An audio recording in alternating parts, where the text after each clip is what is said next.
மிகு நற்கருணைக்கு எல்லா காலமும் ஆராதனையும் புகழும் ஆட்சியும் உண்டாக கடவது. நிலையான புகழுக்குரிய தூய்மை மிகு நற்கருணைக்கு எல்லா காலமும் ஆராதனையும் புகழும் ஆட்சியும் உண்டாக கடவது. நிலையான புகழுக்குரிய தூய்மை மிகு நற்கருணைக்கு எல்லா காலமும் ஆராதனையும் புகழும் மாட்சியும் உண்டாக கடவது.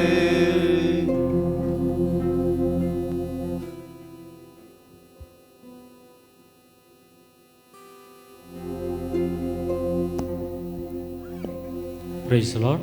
Praise the Lord. Praise the Lord. Praise the Lord. இயேசுவுக்கே நன்றி, இயேசுவுக்கே நன்றி, மாதாவுக்கே நன்றி, மாதாவுக்கே நன்றி, சூசையப்பருக்கே நன்றி, சூசையப்பருக்கே நன்றி, அந்தோணியாரை நன்றி. அந்தோணியாரே நன்றி. Praise the Lord. Praise the Lord. Praise the Lord. Praise the Lord. Hallelujah. Hallelujah. Praise the Lord. Praise the Lord. Hallelujah. Hallelujah. நற்கருணை ஆண்டவர் நமக்கு முன்பாக இருக்கிறார். என் அன்பின் நம்பிக்கையினுடைய சொந்தங்களே, மத்தேயு நற்செய்தியிலே நாம் வாசிக்கிறோம். அதிகாரம் 22 இறைவசனம் 14. அழைப்பு பெற்றவர்களோ பலர், ஆனால் தேர்ந்தெடுக்கப்பட்டவர்களோ சிலர். யோவான் நற்செய்தியிலே நாம் வாசிக்கிறோம். இறைவார்த்தை 15:16. நீங்கள் என்னை தேர்ந்து கொள்ளவில்லை, நான் தான் உங்களை தேர்ந்து கொண்டேன். நீங்கள் கனி தரவும் நீங்கள் தரும் கனி நிலைத்திருக்கவும் உங்களை ஏற்படுத்தினேன் என்று இறை வார்த்தைகள் நம்மை சிந்திக்க அழைப்படுகின்றன. என் அன்பு சகோதரமே, இன்று நம்முடைய பங்கு தந்தை அருட்பணி லியோ டோமினிக் அவர்கள் 19வது குறிப்பிட்ட நாளை கொண்டாடுகிறார்கள். கடவுளுக்கு முன்பாக அவரை ஒப்புக்கொடுத்து அவரை பெற்று வளர்த்த அவருடைய தாய் தந்தைகளை கடவுளுக்கு முன்பாக ஒப்புக்கொடுத்து அவரோடு உடன் பிறந்த சகோதர சகோதரிகளை இதோ நற்கருணை நாதருக்கு முன்பாக ஒப்புக்கொடுத்து நாம் அனைவரும் நம்முடைய பங்கின் சார்பாக ஜெபம் செய்ய வந்திருக்கிறோம், இறை வேண்டல் செய்ய வந்திருக்கிறோம். அவரின் மூலமாக இந்த ஒரு வருடம் பல்வேறு நாட்களில் இறை வார்த்தையினுடைய பகிர்வையும் இறை வார்த்தையினுடைய ஆசீர்வாதத்தை நாம் பெற்றிருக்கிறோம். அவருக்கு நன்றி சொல்லுவோம். நம்மை தேடி வந்திருக்கின்ற நம்முடைய நற்கருணை நாதரை உற்று நோக்குவோம். அனைவரும் ஆண்டவர் இயேசு கிறிஸ்து எவ்வாறு தன்னுடைய பணியை தொடங்க வேண்டுமோ, தொடர்ந்து ஆற்ற வேண்டும் என்று நினைத்து சீடர்களை அழைத்தார். அவ்வாறு 12 சீடர்களும் பல்வேறு நாடுகளுக்கு சென்று தன்னுடைய போதனையை ஆரம்பித்து தன்னுடைய நற்செய்தி பணியை செவனை செய்தார்கள். ஆகவேதான் நம்முடைய அருட்தந்தையும் ஆண்டவர் இயேசுனுடைய அருளை பெற்று இன்று தன்னுடைய 19வது ஆண்டு நாளை கொண்டாடுகிறார்கள். ஆகவே அவரை ஒப்புக்கொடுத்து செபிப்போம். அந்த ஆண்டவர் இன்னும் மேலுமாக அதிகமாக அவருக்கு ஆசீர்வாதத்தை பொழிய வேண்டும், அருளை பொழிய வேண்டும் என்று சிறப்பாக இந்த பாடலை பாடி ஆண்டவரை போற்றுவோம், துதிப்போம். என் கூடவே இரும் ஓ இயேசுவே, நீர் இல்லாமல் நான் வாழ முடியாது என்ற பாடலை பாடி ஆண்டவரை போற்றுவோம், துதிப்போம், ஆராதிப்போம்.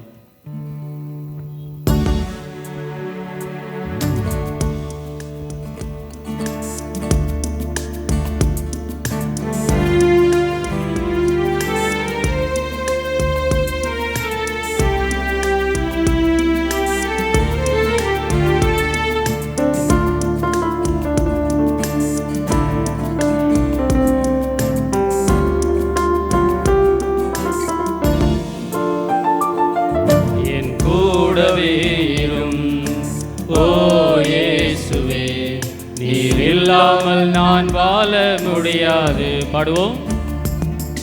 என் கூடவே இரும் ஓ இயேசுவே, நீர் இல்லாமல் நான் வாழ முடியாது. என் பக்கத்திலே இரும் ஓ இயேசுவே, நீர் இல்லாமல் நான் வாழ முடியாது. என் பக்கத்திலே இரும் ஓ இயேசுவே, நீர் இல்லாமல் நான் வாழ முடியாது.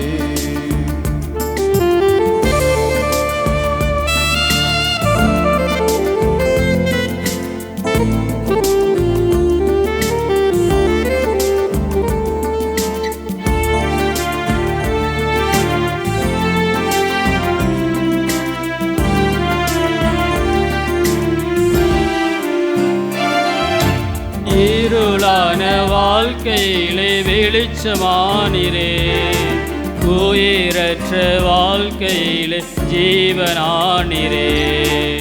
இருளான வாழ்க்கையிலே வெளிச்சமானிரே, உயிரற்ற வாழ்க்கையிலே ஜீவனானிரே. என் வெளிச்சமும் நீரே, என் ஜீவனும் நீரே, எனக்கெல்லாமே நீங்க தானப்பா. என் வெளிச்சமும் நீரே, என் ஜீவனும் நீரே, எனக்கெல்லாமே நீங்க தானப்பா. என் கூடவே இரும் ஓ இயேசுவே, நீர் இல்லாமல் நான் வாழ முடியாது. படும். என் கூடவே இரும் ஓ இயேசுவே, நீர் இல்லாமல் நான் வாழ முடியாது.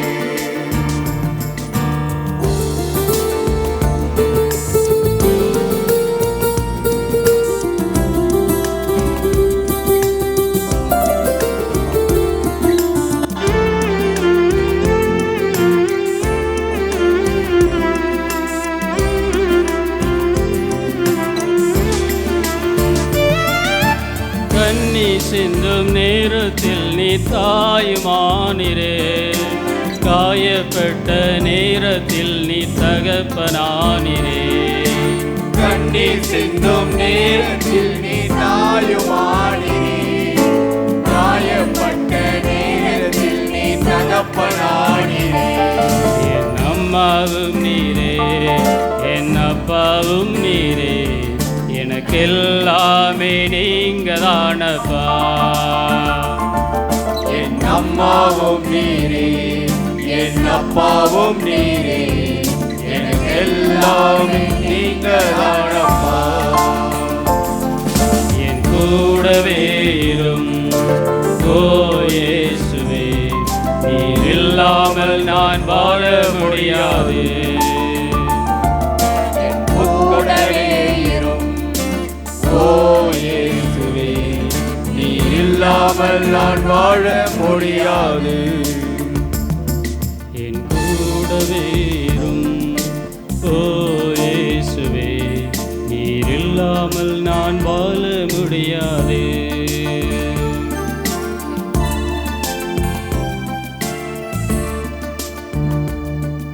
Praise the Lord.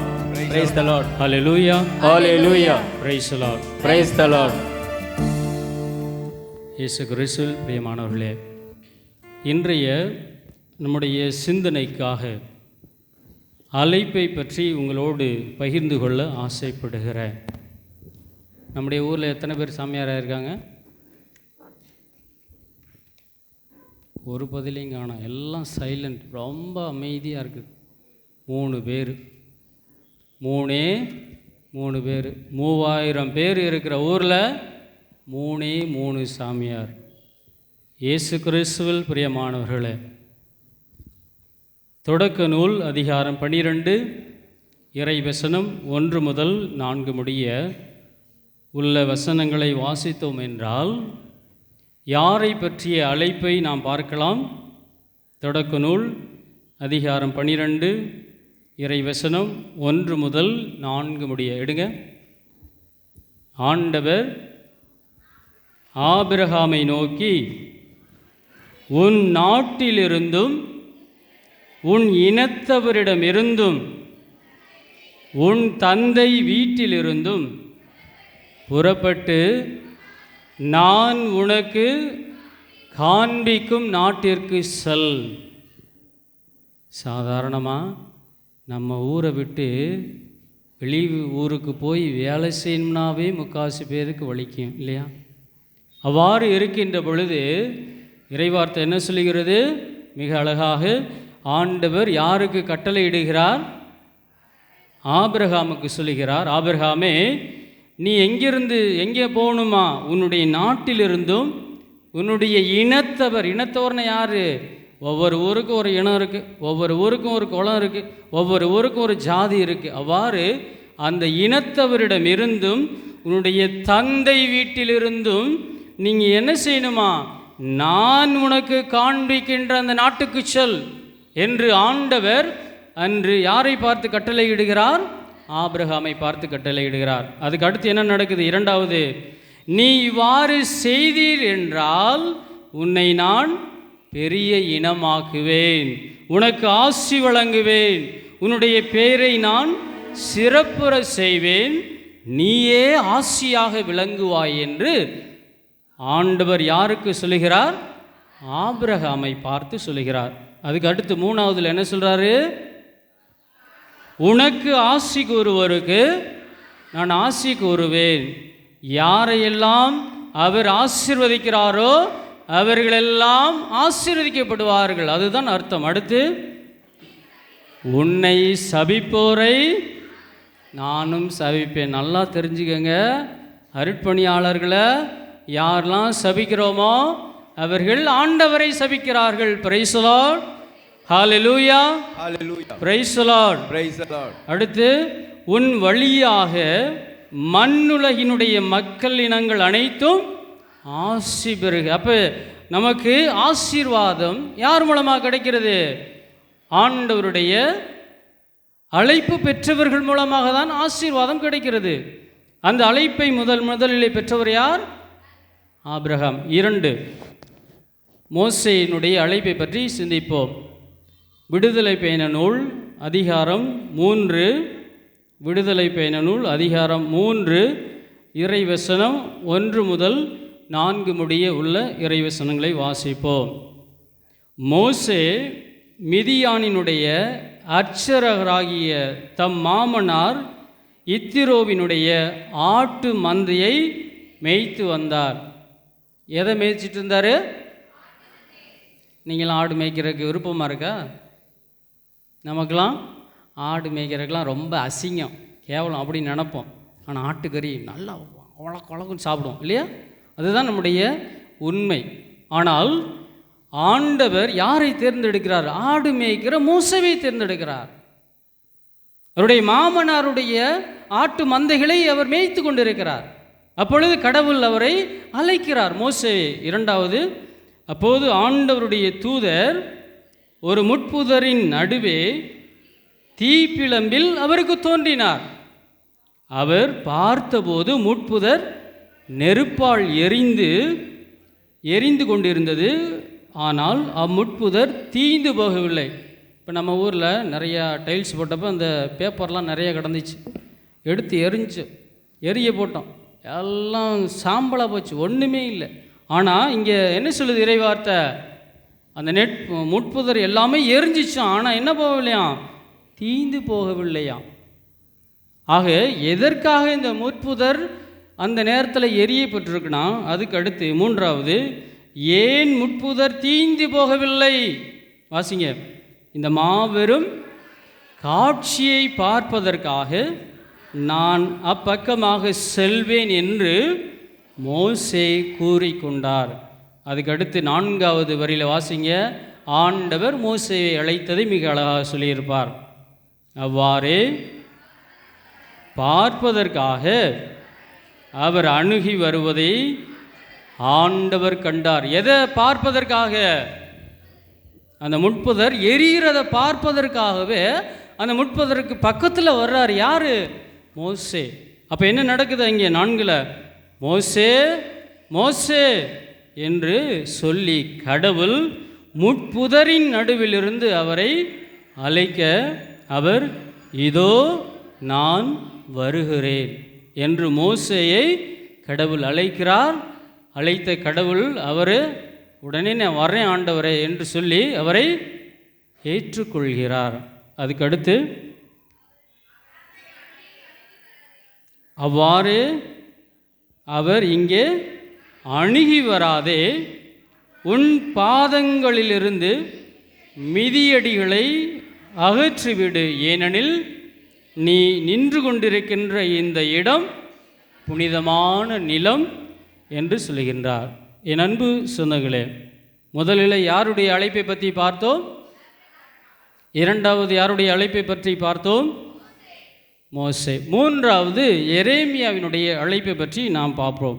எரேமியா புத்தகம், இறைவாக்கினர் புத்தகம், அதிகாரம் 1 இறைவசனம். எரேமியா இறைவாக்கினர் அதிகாரம் 1 இறைவசனம் 9, 1-9. பென்யமீன் நாட்டினுடைய அனத்தோத்தில் இருந்த குருக்களில் ஒருவரான இலிக்கியாவின் மகன் எரேமியாவினுடைய சொற்கள், அவர் பேசின அந்த வார்த்தைகள். அதுக்கடுத்து இரண்டாவது, ஆமோன் டிகனும் யூதா அரசருமான யோசியாவின் காலத்தில் அவரது ஆட்சியின் 13ஆம் ஆண்டில் ஆண்டவரின் வாக்கு எரேமியாவுக்கு அருளப்பட்டது. நல்லா கவனிங்க, கடவுள் எப்பொழுதுமே நேராக பேச மாட்டார், ஏதாவது ஒரு மனிதர் மூலமாக தான் பேசுவார். அவ்வாறு ஆண்டவருடைய வார்த்தை எரேமியாவுக்கு அருளப்படுகிறது. அதுக்கடுத்து என்ன சொல்கிறார் பாருங்களேன், யோசியா மகனும் யூதா அரசனுமாகிய யோயாக்கீம் காலத்திலும் யோசியா மகனும் யூதா அரசனுமாகிய செதேக்கியா ஆட்சியேற்ற 17ஆம் ஆண்டில் இறுதி வரையிலும், அதாவது எருசலேம் மக்கள் நாடு கடத்தப்பட்ட அதே ஆண்டின் 5ஆம் மாதம் வரை ஆண்டவரின் வாக்கு அவருக்கு அருளப்பட்டது. எனக்கு அருளப்பட்ட ஆண்டவரின் வாக்கு என்று அதுக்கடுத்து சொல்கிறாரு 5ஆவதுல, தாய் வயிற்றில் உன்னை நான் உருவாக்கும் முன்பே அறிந்திருந்தேன். அப்படின்னா என்ன அர்த்தம்? எரேமியா, நீ உங்கள் அம்மாவுடைய கருவுளை உருவாகுவதற்கு முன்பே உன்னை நான் அறிந்திருந்தேன், எனக்கு தெரியும் நீ உன்னுடைய தாயினுடைய கருவிலே வருவாய் என்று. அதுக்கடுத்து என்ன சொல்லுகிறார்? நீ பிறக்கும் முன்பே உன்னை நான் இறைவாக்கினராக தேர்ந்தெடுத்திருக்கிறேன்ப்பா என்று சொல்லுகிறார். உன்னை திருநிலைப்படுத்தினேன், மக்களினங்களுக்கு இறைவாக்கினனாக உன்னை ஏற்படுத்தினேன் என்று சொல்லுகிறார். உடனே அவர் சொல்கிறார், நான் என் தலைவராகிய ஆண்டவரே எனக்கு பேச தெரியாத. நம்ம சாமியார், நம்ம ஃபாதர் என்ன சொல்லியிருக்கார்? அடிக்கடி மேலே மலையில் நிற்கிற போதெல்லாம் சில நேரத்தில் சொல்லுவார்ல, எல்லாரும் சொல்கிறீங்க எனக்கு பேச தெரியலன்னு சொல்கிறீங்க அப்படின்னு மிக அழகாக பேசுவார் இல்லையா? ஆக அன்றைக்கு எரேமியா அவர்கள் என்ன சொல்லியிருக்கிறார்? ஆண்டவரே எனக்கு பேச தெரியாத ஆண்டவரே, என்னை அழைச்சிட்டு போய் நீ என்ன செய்ய போகிற? ஒன்றும் செய்ய முடியாத ஆண்டவர் என்று சொல்கிறாரு. அடுத்து, சிறு பிள்ளை தானே என்றேன். அடுத்து ஆண்டவர் என்னிடம் கூறியது, சிறு பிள்ளை நான் என்று சொல்லாதே, யாரிடமெல்லாம் உன்னை அனுப்புகிறோனோ அவர்களிடம் செல், எவற்றையெல்லாம் சொல்ல கட்டளையிடுகிறேனோ அவற்றையெல்லாம் சொல். மிக அழகாக ஆண்டவர் சொல்லுகிறார். என்ன சொல்கிறாரு? ஆண்டவரே, நான் எனக்கு உண்மையிலேயே பேச தெரியாத ஆண்டவரே, மற்றவங்களெல்லாம் பார்த்தா நான் பயப்படுவேன், எனக்கு ரொம்ப அச்சம் அதிகமாக இருக்குது, நான் எப்படி இந்த மக்களுக்கெல்லாம் உன்னுடைய வார்த்தைகளை அறிவிக்க முடியும்? திடீர்னு யாராவது என்னை கள்ள விட்டு எரிஞ்சிட்டாங்கன்னா ஆண்டவரே நான் எப்படி அப்படின்னு கூட அவர் பேசியிருக்கலாம். ஆக அந்தளவுக்கு அவருடைய பயம், அவருடைய அச்சம் அவரிடம் இருந்தது. ஆகவே தான் அவர் சொல்லுகிறார், ஆண்டவர் அவருக்கு சொல்லுகிறார், அஞ்சாதே, ஏனெனில் உன்னை விடுவிக்க நான் உன்னோடு இருக்கிறேன் என்று சொல்லுகிறார். அவருக்கு தைரியத்தை கொடுக்கிறார். எரேமியா, எதுக்கு பயப்படுற? இந்த மக்களுக்கா பயப்படுற? பயப்படாத, நான் உன்னை கூப்பிட்டேன், அதனால நீ வந்த அந்த பணியை நீ சிறப்பாக செய், அதுவே உனக்கு சால சிறந்தது என்று ஆண்டவர் அவரை அழைத்து அவருக்கு தைரியம் ஊட்டுகிறார், அவருக்கு சக்தி கொடுக்கிறார், அவருக்கு பலன் கொடுக்கிறார். ஒரு மனுஷனுக்கு 2 வகையில் சக்தி வரும். ஒன்று நம்ம சாப்பிட்ற சாப்பாடு, உடல் நலம் இல்லையா, சாப்பிட்ற சாப்பாடு. இன்னொன்று மனநலம். அந்த மனநலத்தினுடைய சக்தியை யார் கொடுக்கிறா? கடவுள் எரேமியாவுக்கு கொடுக்கிறார். அழைத்த கடவுள் அவரை கைவிட்டு விடவில்லை. ஆக என் அன்பு மக்களே, ஆண்டவர் தன்னுடைய பணிக்காக அழைக்கின்ற அனைவருக்குமே இந்த சக்தியை கொடுத்திருக்கிறார். முதல்ல யாருடைய அழைப்பை பற்றி பார்த்தோம்? 2, 3 எரேமியா. இப்போ நியூ டெஸ்டமெண்ட் போவோம். புதிய ஏற்பாட்டில் ஒரு 3 முக்கியமான நபர்களுடைய அழைப்பை பற்றி நாம் யோசிப்போம், வாசிப்போம், அதன்படி தியானிப்போம். லூக்கா நற்செய்தி அதிகாரம் 1 இறைவசனம் 28. லூக்கா நற்செய்தி அதிகாரம் 1 இறைவசனம் 28. வானதூதர் மரியாவுக்கு தோன்றி, அருள்மிக பெற்றவரே வாழ்க, ஆண்டவர் உமோடு இருக்கிறார் என்றார். இவ்வார்த்தைகளை கேட்டு அவர் கலங்கி இந்த வாழ்த்து எத்தகையதோ என்று எண்ணிக்கொண்டிருந்தார். நல்லா யோசிங்களேன், வானதூதர் திடீர்னு மரியாவுக்கு தோன்றி, அருள்மிக பெற்றவளே வாழ்க, ஆண்டவர் உமோடு இருக்கிறார். நீங்கள் தூங்கிட்டு இருக்கீங்க எல்லாரும், கொட்டாய் விட்டு தூங்குறீங்க, இல்லை என்னென்னமோ சவுண்டு விட்டுட்டுலாம் தூங்குறீன்னு வச்சுக்கோங்களேன். திடீர்னு வந்து எந்திரி அப்படின்னு யாராவது கத்துனா அலறி அடித்து ஓடுவோமா இல்லையா? ஆனால் இங்கே ஆண்டவர் என்ன செய்கிறார்? மிக அழகாக 28 வானதூதரை அனுப்பி மரியாவுக்கு தோன்றி, அருள்மிக பெற்றவரை வாழ்க, ஆண்டவர் உமோடு இருக்கிறார் என்று சொல்கிறார். மரியாவுக்கு ஒன்றுமே புரியல.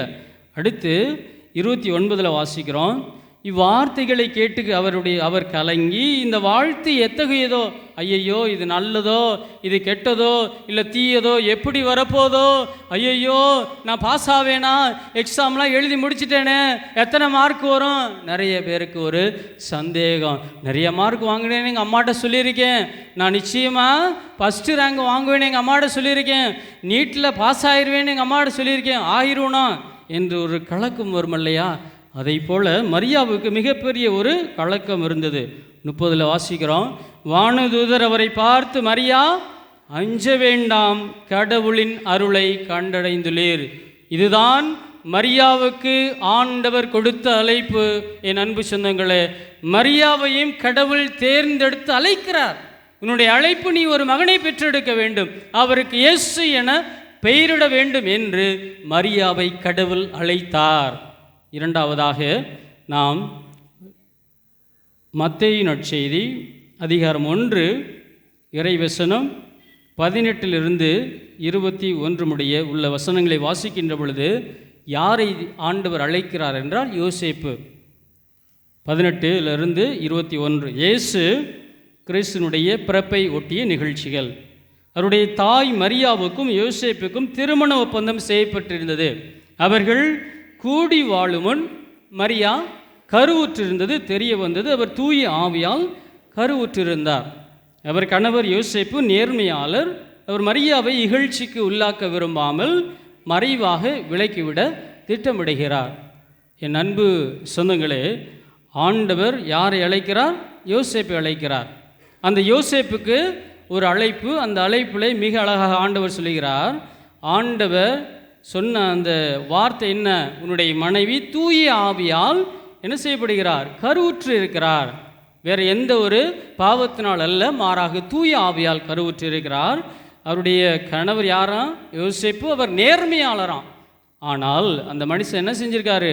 தன்னுடைய மனைவியை இகழ்ச்சிக்கு உள்ளாக்க விரும்பாமல் மறைவாக விலக்கிவிட திட்டமிடுகிறார். இதுவுமே ஆண்டவருடைய செயல்பாடு தான். கடைசியில் என்ன நடக்குது? அங்கே இவ்வாறு யோசித்து கொண்டே இருக்கிறார், சிந்தித்து கொண்டே இருக்கிறார். என்னடா நம்ம பொண்டாட்டியை ஏற்றுக்குவோமா, இவளை பொண்டாட்டியை ஏற்றுக்குவோமா வேணாமா என்ற ஒரு சந்தேகம் இருக்குது மனசுக்குள்ளே.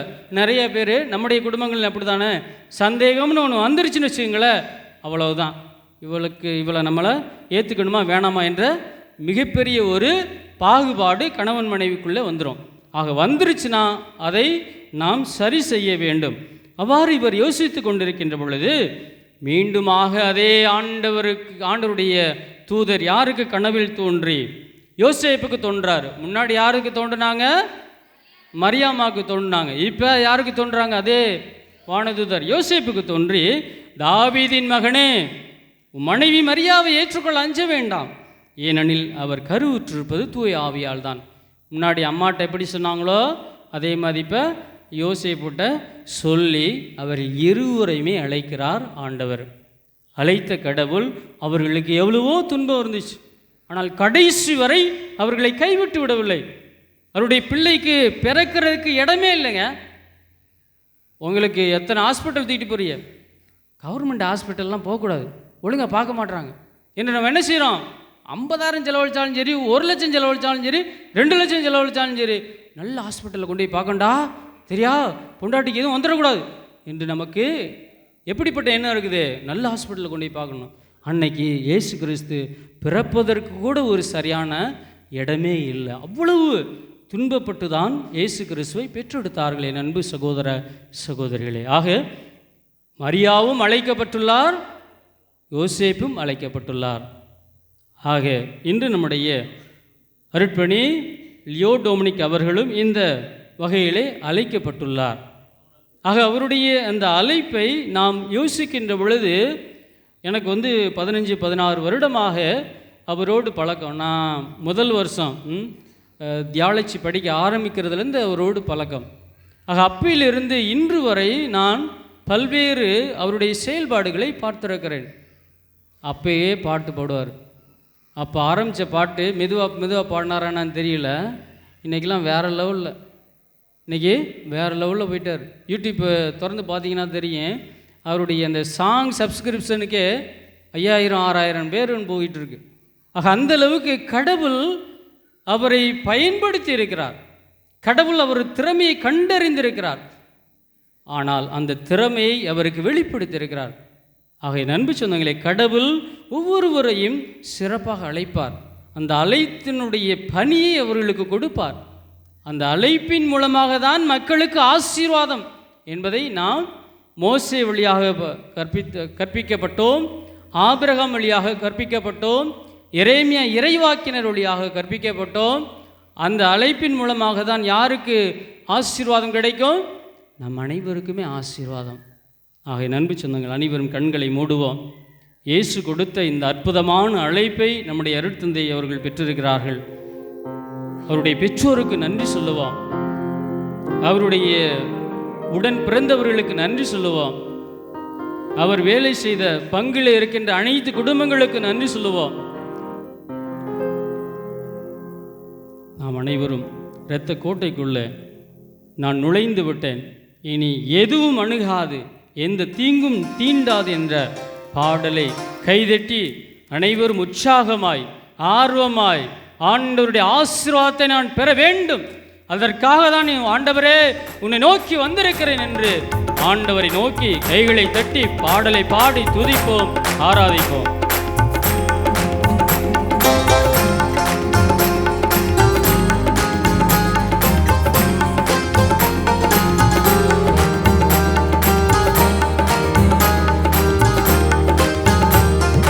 கோட்டைக்குள்ளே நான் நுழைந்து விட்டு இனி எதுவும் அணுகாது, எந்த தீங்கும் தீண்டாது. கோட்டைக்குள்ளே நான் நுழைந்து விட்டு இனி எதுவும் அணுகாது, எந்த தீங்கும் தீண்டாது. மீண்டுமா, கோட்டைக்குள்ளே நான் நுழைந்து விட்டு இனி எதுவும் அணுகாது, எந்த தீங்கும் தீண்டாது. கைகளை தட்டுவோம், அனைவரும் எழுந்து நிற்போம். ஆண்டவரை நோக்கி நம்முடைய கைகளை உயர்த்துவோம். ஆண்டவரை நோக்கி, ஆண்டவரே உம்முடைய இரத்தம் என் மேலும் என்னுடைய குடும்பத்தின் மேலும் இருக்க, ஆண்டவரே நீதாமே ஆசீர்வதிக்கக்கூடிய வல்லமையான தேவன். நேசரே, உடைய இரத்தம் என் மேல் பாயட்டும் அப்பா. சாத்தான் என்னிடமிருந்தும் என்னுடைய குடும்பத்திலிருந்தும் அகலட்டும் அப்பா. உடைய சிலுவை என்னை காப்பாற்றட்டும் அப்பா. என்னுடைய குடும்பத்தை காப்பாற்றட்டும் அப்பா. என்னுடைய பாவத்தை வென்று விடும் அப்பா என்று ஆண்டவரை நோக்கி பாடுவோம். கைகளை தட்டுவோம். நேசரின் ரத்தம் என் மேலே நெருங்காது சாத்தான். பாடுவோம். நேசரின் ரத்தம் என் மேலே நெருங்காது சாத்தான். பாசமாய் சிலுவையில் பலியானார், பாவத்தை வென்று விட்டார். பாசமாய் சிலுவையில் பலியானார், பாவத்தை வென்று விட்டார். இரத்த கோட்டைக்குள்ளே நான் நுழைந்து விட்டேன், இனி எதுவும் அணுகாது, எந்த தீங்கும் தீண்டாது. கோட்டைக்குள்ளே நான் நுழைந்து விட்டேன், இனி எதுவும் அணுகாது, எந்த தீங்கும் தீண்டாது.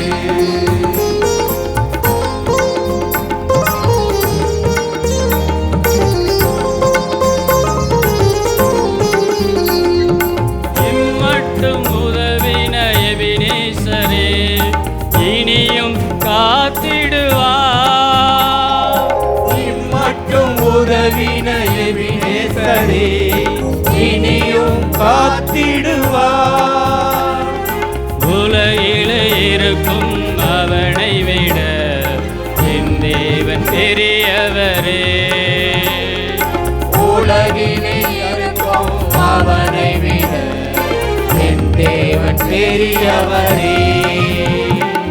கோட்டைக்குள்ளே நான் நுழைந்து விட்டேன், இனி எதுவும் அணுகாது, எந்த தீங்கும் தீண்டாது. படும். கோட்டைக்குள்ளே நான் நுழைந்து விட்டேன், இனி எதுவும் அணுகாது, எந்த தீங்கும் தீண்டாது.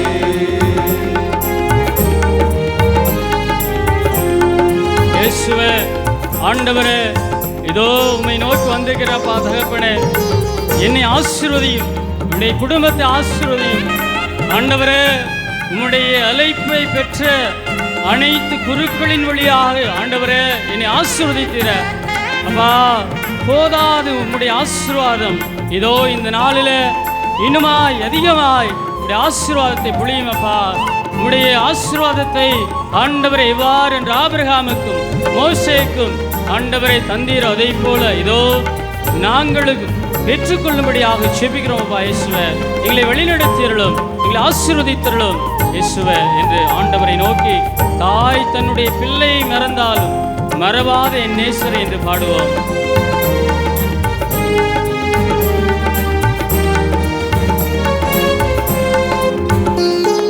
தாய் தன் பிள்ளையை மறந்தாலும் மறவாத என் நேசரே. தாய் தன் பிள்ளையை மறந்தாலும் மறவாது என் நேசரே. ஆயனை போல நடத்துகிறேன், அபிஷேகம் செய்தே. ஆயனை போல நடத்துகிறேன், அபிஷேகம் செய்கின்றேன். இரத்த கோட்டைக்குள்ளே நான் நுழைந்து விட்டேன், இனி எதுவும் அணுகாது, எந்த தீங்கும் தீண்டாது. கோட்டைக்குள்ளே நான் நுழைந்து விட்டேன், இனி எதுவும் அணுகாது, எந்த தீங்கும் தீண்டாது. அனைவரும் முழங்கால் படியிடுவோம், அனைவரும் முழங்கால் படியிடுவோம். இயேசுவே, இதோ உம்மை நோக்கி வந்திருக்கின்ற இந்த விசுவாசிகளை ஆண்டவரை ஆசீர்வதிங்கப்பா. தகப்பனே, நம்பிக்கையோடு விசுவாசத்தோடும் ஆண்டவரை உடல் பலத்தோடும் உடல் நோயாலும் வருந்துகின்ற உம்முடைய மக்களை ஆசீர்வதிமையா. தேவனே, அழைப்பு பெற்றவர்கள் மூலமாக நான் உங்களை ஆசீர்வதிப்பேன் என்று சொன்னீர்வா. இயேசுவே, ஆசீர்வதியும். இயேசுவே இவருடைய குடும்பத்தில் உள்ள நோய் நொடிகளை குணப்படுத்தும். இயேசுவே குடும்பத்தில் உள்ள சாத்தானை விரட்டுமையா. இயேசுவே குடும்பத்தில் உள்ள பிரச்சனைகளை விரட்டி அடிவையா. இயேசுவே உம்முடைய நம்பிக்கையை விதைவையா. இயேசுவே ஆவியானவரை இறங்குவையா. அக்கினியானவரை இறங்குவையா. தேவனே இறங்குவையா. ஆண்டவரே இறங்குவையா. உம்முடைய அந்தோணியார் வழியாக இந்த குடும்பங்களை எல்லாம் ஆசீர்வதிக்கும்படியாக ஜெபிக்கிறோம் தகப்பனா. ஆண்டவரே ஆசீர்வதியும். தேவனே ஆசீர்வதியும். ஆண்டவரே எங்களுடைய தந்தையை ஆசீர்வதியும் அப்பா. எங்களுடைய தந்தை அருட்பணியில் டோமினிக் அவர்களை ஆசீர்வதியும் ஆண்டவரே. எங்கள் ஆண்டவராகிய இயேசு கிறிஸ்து வழியாக மன்றாடுகிறோம், ஜெபிக்கிறோம். ஆமென். மாண்பியர் பாடலை பாடி இறுதி ஆசீர்வாதத்திற்காக ஆண்டவரை நோக்கி மன்றாடுவோம்.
இறைவா, இந்த வியப்புக்குரிய அருடையாளத்திலே உம்முடைய பாடுகள் நினைவை எங்களுக்கு விட்டு சென்றி உமது திருவுடல் திரு ரத்தம் ஆகியவற்றின் தூய மறைபொருளை வணங்கும் நாங்கள் உமது மீட்பின் பயனை இடைவிடாமல் துய்த்துணர்ந்து மகிழ அருள்வீராக.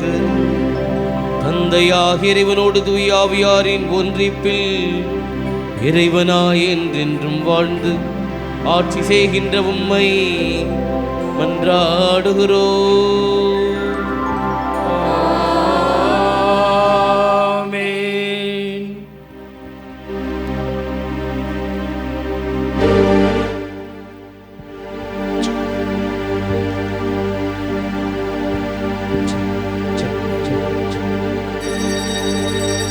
தடைகளை உடைத்தீரையா, தள்ளாட விட்டில்லையே. தடைகளை உடைத்தீரையா, தள்ளாட விடவில்லையே.